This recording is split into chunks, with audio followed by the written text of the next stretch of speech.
প্রিয় দেশবাসী, আমরা জুলাই শহীদদের আত্মার মাগফিরাত কামনা করে আজকে আমাদের 17 বছর পর যে নির্বাচনের পরিবেশ ফিরে এসেছে। আমরা এতদিন নির্বাচনের পরিবেশে ছিলাম না, শুধু নামে নির্বাচন হয়েছিল। সুতরাং এবারের এই নির্বাচন 2026 সালের ফেব্রুয়ারির 12 তারিখ, এটা যেন অবাধ সুষ্ঠু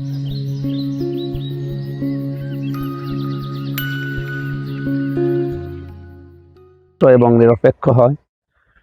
যে শহীদদের আত্মদানের মাধ্যমে, আত্মত্যাগের মাধ্যমে আমরা এই পরিবেশ ফিরে পেলাম, তাদেরকে আল্লাহ শাহাদতের সর্বোচ্চ মাকাম দান করেন।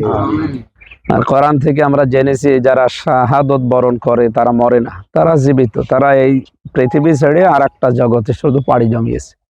আল্লাহ তাআলা বলেন, বালা হায়া ও ওয়ালাকিল্লা তাশউরুন, তারা জীবিত, তোমরা টের পাও না, আমরা অনুভব করি না, তারা কিন্তু জীবিত আছে।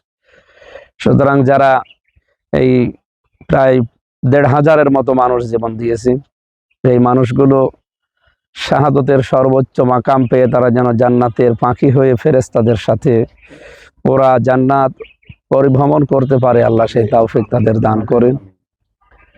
আমরা আগামীর বাংলাদেশকে জুলুম, অত্যাচার, নির্যাতন, দখলবাজ, সাদাবাজ এবং বৈষম্যহীন তৈরি করার জন্য এই লড়াইয়ে অংশগ্রহণ করেছি এবং আমরা এই নির্বাচনে অংশগ্রহণ করতে যাচ্ছি এই মন নিয়ে।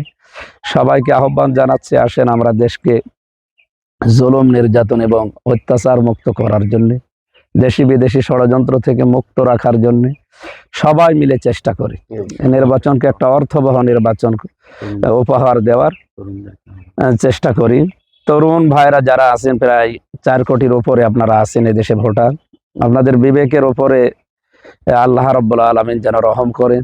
আপনি সৎ, যোগ্য এবং নিরপেক্ষ মানুষ যারা দেশ এবং ইসলামের জন্য এই দেশে যারা জান প্রাণ দিয়ে কাজ করবে, এই মানুষগুলোর পক্ষে আপনারা থাকবেন। বিদেশি প্রবাসী ভোটার যারা আছেন, ভাই বোনেরা, আপনাদের কাছে আহ্বান জানাই, দেশটাকে এবার আমরা সাজাতে চাই, দাঁড় করাতে চাই। আপনাদের কাছেও আমরা দোয়া চাচ্ছি এবং সমর্থন চাচ্ছি।